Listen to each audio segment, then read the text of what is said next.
आपने अक्सर देखा होगा बहुत से व्यक्तियों को या बहुत से बच्चों को हर बात एकदम समझ में नहीं आती या जहां तक कोई भी बात बहुत जल्दी भूल जाता है। उसकी स्मरण शक्ति कमजोर होती है। गणित और अर्थशास्त्र जैसे विषयों में व्यक्ति की कमजोरी साफ साफ दिखाई देती है। यह सब हमारे जीवन में क्यों होता है? कोई तो इन क्षेत्रों में बहुत अच्छा होता है, उनकी किसी भी विषय को समझने की क्षमता और उसे स्मरण रखने की क्षमता बहुत अच्छी होती है। परमपिता परमात्मा द्वारा बनाए गए मानव जीवन में व्यक्ति की अलग अलग प्रवृत्ति होती है। तो इसका कारण क्या है? आखिर व्यक्ति की स्मरण शक्ति इतनी कमजोर क्यों हो जाती है? यह आपने कभी विचार किया है? इसका जो मुख्य कारण होता है व्यक्ति की कुंडली में स्थित बुध ग्रह। बुध ग्रह ही हमारे इन क्षेत्रों को नियंत्रित करता है। बुध की कमजोर स्थिति या मजबूत स्थिति व्यक्ति के जीवन में अलग अलग परिस्थितियां पैदा कर देता है। बुध ग्रह का संबंध बृहस्पति और चंद्रमा से माना गया है, इसलिए बुध ग्रह में इन दोनों ग्रहों की विशेषताएं पाई जाती हैं। बुध ग्रह व्यक्ति के संचार कौशल, विश्लेषणात्मक क्षमताओं और बुद्धि का कारक ग्रह माना गया है। बुध ही व्यक्ति को सफल वकील, बिक्री पेशेवर, कलाकार व वैज्ञानिक होने के लिए एक महत्वपूर्ण ग्रह माना गया है। बुध ग्रह का कन्या राशि से तुला राशि में गोचर 2 नवंबर 2021 को होने जा रहा है। यह गोचर विपणन पेशेवरों, व्यवसायियों और रचनात्मक कर्मियों के लिए एक अच्छा समय लेकर आएगा। बुध ग्रह व्यापार और संचार के लिए एक प्रमुख ग्रह है। बुध का अपनी मित्र राशि तुला राशि में गोचर होने जा रहा है। ज्योतिष शास्त्र में बुध ग्रह को देवताओं का दूत भी कहा गया है और सभी प्रकार के संचार, चाहे वो मौखिक हो या लिखित हो, स्पष्ट सोच, रचनात्मक कौशल, व्यावसायिक ज्ञान, यात्रा, सॉफ्टवेयर विशेषज्ञता, गणित और लेखाकी ज्ञान पर प्रभाव डालता है। बुध हमारे प्रतिदिन की गतिविधियों को प्रतिबंधित करने की क्षमता को नियंत्रित करता है। बुध ग्रह को सूर्य के सबसे निकट ग्रह माना गया है और बुध ग्रह वैदिक ज्योतिष में एक महत्वपूर्ण स्थान रखता है। बुध के नाम का अर्थ हमारी बुद्धि, ज्ञान है। हालांकि जब बुध किसी कुंडली में कमजोर होते हैं तो यह व्यक्ति की बुद्धि को नकारात्मक रूप से प्रभावित कर देता है। यहाँ तक कि सभी त्वचा संबंधित जो रोगों का जन्मदाता है वह भी बुध ग्रह को माना गया है। 22 दिनों तक अपनी कन्या राशि में रहने के बाद 2 नवंबर 2021 को सुबह 9:43 पर यह तुला राशि में गोचर करने जाएंगे। फिर उसके बाद 22 नवंबर 2021 तक यह तुला राशि में ही बने रहेंगे। तुला राशि में बुध का गोचर रोमांस और रिश्तों के संकेत, आपके द्वारा अपने मित्रों और परिवार के साथ साझा किए गए बंधन में कुछ बड़े बदलाव लेकर आ सकता है। बुध वायु तत्व की राशि के प्रभाव में है और आपके व्यवहार में भी कुछ बदलाव आ सकता है। इस ग्रह की चाल कुछ व्यक्तियों के लिए सौभाग्य लेकर आने वाली है और कुछ व्यक्तियों के लिए परेशानी का गोचर बनने जा रहा है।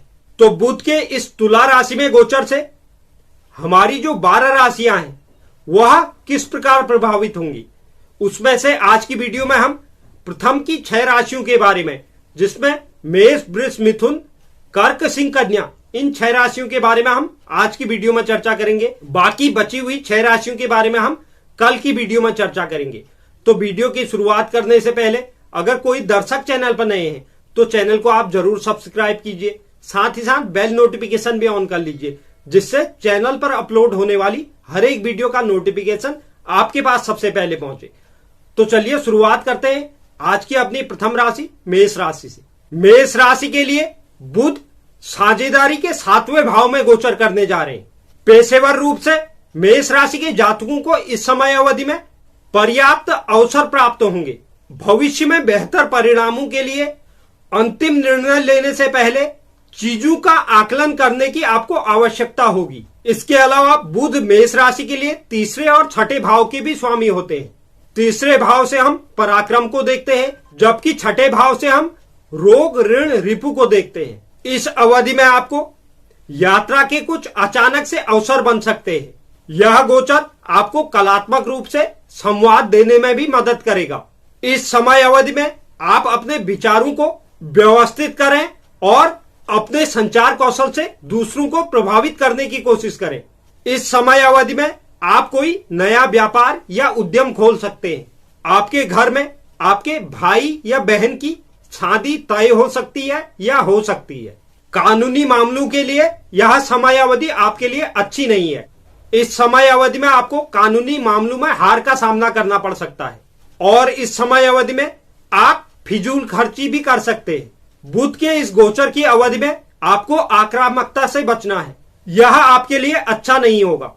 कुछ भी कार्य करने से पहले आपको सोचने की आवश्यकता होगी। इस समय अवधि में आपके प्रेम, वैवाहिक जीवन और व्यक्तिगत संबंधों के लिए कुछ मुश्किल भरा समय होने वाला है। किसी भी तरह के नाजायज मामलों से आपको इस समय अवधि में दूर रहने की कोशिश करनी है, क्योंकि यह आपको गहरे संकट में डाल सकते हैं और जीवन में आपकी प्रतिष्ठा को बर्बाद कर सकता है। खुला और निष्पक्ष संचार स्वस्थ वैवाहिक और प्रेम संबंधों का मार्ग प्रशस्त करेगा, जो समय बीतने के साथ मजबूत होता जाएगा। इस गोचर अवधि को शुभ करने के लिए भगवान गणेश को दूर्वा अर्पित करें। बात करते हैं वृषभ राशि की।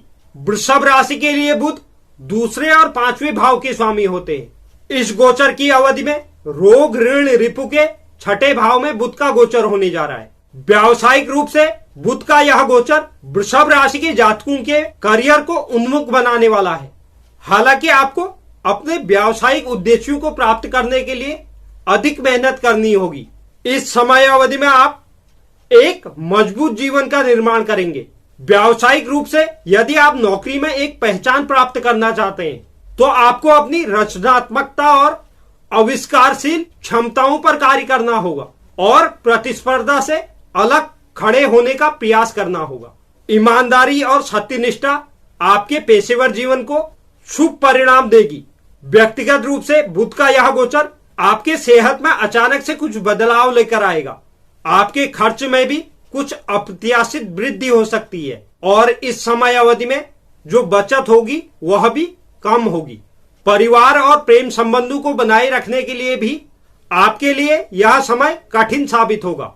किसी भी काम को करने के लिए आपको इस समय अवधि में विनम्रता और धैर्यता को अपनाना होगा और अपने अहंकार को दूर रखना होगा। इस समय अवधि में आपको कोई नए दोस्त और सामाजिक संबंध बनाने का मौका मिलेगा। इस गोचर अवधि को शुभ करने के लिए मंदिर में चावल और दूध का दान करें। बात करते हैं मिथुन राशि की। मिथुन राशि के लिए बुध प्रथम भाव और चतुर्थ भाव के स्वामी होते हैं। इस गोचर की अवधि में रोमांच, संतान और शिक्षा के पंचम भाव में बुध का गोचर होने जा रहा है। बुध का लग्न भाव से जुड़ा होना आपके व्यक्तित्व को प्रभावित कर सकता है, इसलिए आपके पास अपने कार्यों की समीक्षा करने का अवसर होगा, लेकिन वह चाहे अच्छा हो या बुरा हो। इस समय अवधि में आपको अच्छे लोगों से सीख लेने की आवश्यकता होगी और बुरे लोगों पर सुधार करने की आवश्यकता होगी। इस समय अवधि में कार्य क्षेत्र में आपकी रचनात्मकता में वृद्धि होने वाली है। व्यावसायिक पेशेवर प्रतिस्पर्धा से आगे रहने और अपने व्यापार की जीवन शक्ति में सुधार करने के लिए नव विचार की शक्ति का उपयोग कर सकते हैं। इस गोचर की अवधि में आपके रचनात्मक क्षमताओं में भी वृद्धि देखी जाएगी। इस समय अवधि में केंद्रित रहने, आशावादी रहने और अपने मन में किसी भी विचार से बचने की आवश्यकता होगी। निजी तौर पर यह गोचर आपके लिए मिले जुले परिणाम लेकर आएगा, क्योंकि आपको अपने परिवार या जीवन पर ध्यान देना पड़ सकता है, खासकर अपने बच्चों के लिए। इस समय अवधि में आपके जीवन में धन की समस्या नहीं रहेगी, लेकिन आपको घर के बड़े मुद्दों पर ध्यान रखना होगा। इस गोचर को शुभ करने के लिए मांस और शराब से दूर रहें। बात करते हैं कर्क राशि की। कर्क राशि के लिए बुध 12वें और तीसरे भाव के स्वामी होते हैं। इस गोचर की अवधि में माता और सुख के चतुर्थ भाव में बुध का गोचर होने जा रहा है। इस समय अवधि में बुध आपको अपने परिवार के सदस्यों के साथ शांतिपूर्ण वातावरण प्रदान करेगा और आप अपने परिवार के साथ क्वालिटी टाइम बिता पाएंगे। इस समय अवधि में आप अपने परिवार के सदस्यों के साथ व्यवहार व संवाद करते समय सावधान रहने की आवश्यकता होगी। इस गोचर की अवधि में आपका स्वास्थ्य आपकी चिंता का विषय बन सकता है। बुध के तुला राशि में गोचर के दौरान कुछ अनियोजित खर्च हो सकते हैं। अनपेक्षित यात्रा के भी अवसर प्रदान हो सकते हैं, जो आपके खर्चों में वृद्धि लेकर आएगा। व्यावसायिक रूप से यह आपके लिए सकारात्मक अवधि साबित होगी और आप पेशेवर मोर्चे में भी समृद्ध नजर आएंगे। आपके सहकर्मी भी आपके करियर के प्रयासों का समर्थन करेंगे। इस समय अवधि में विदेशी संबंध बनाना भी आपके लिए फायदेमंद साबित हो सकता है। इस समय अवधि में आप कोई नई संपत्ति या वाहन खरीद सकते हैं। इस समय अवधि में आप यह कोशिश करें कि किसी से बहुत ज्यादा न जुड़े, क्योंकि इससे आपके रिश्ते में कुछ चुनौतियां आ सकती है। इस गोचर अवधि को शुभ करने के लिए अपने खाने में से एक निवाला गाय को जरूर खिलाएं। बात करते हैं सिंह राशि की। सिंह राशि के लिए बुध दूसरे और 11वें भाव के स्वामी होते हैं। इस गोचर अवधि में छोटे भाई बहन पराक्रम और साहस के तृतीय भाव में बुध गोचर करने जा रहे हैं। इस समय अवधि में आपको कम दूरी की यात्रा पर जाना पड़ सकता है, जिससे आपको पेशेवर विकास और उपलब्धि हासिल हो सकती है। इस समय अवधि में आप अपने भाई बहनों के साथ अपने रिश्ते मजबूत करेंगे और अधूरे कार्यों या परियोजनाओं को पूरा करने के लिए भी तैयार होंगे, जिसमें एक बहुराष्ट्रीय ब्रांड शामिल हो सकता है जिसे आप इतने लंबे समय से जोड़ने की कोशिश कर रहे थे। व्यावसायिक रूप से आपका करियर का विकास और विस्तार हो सकता है।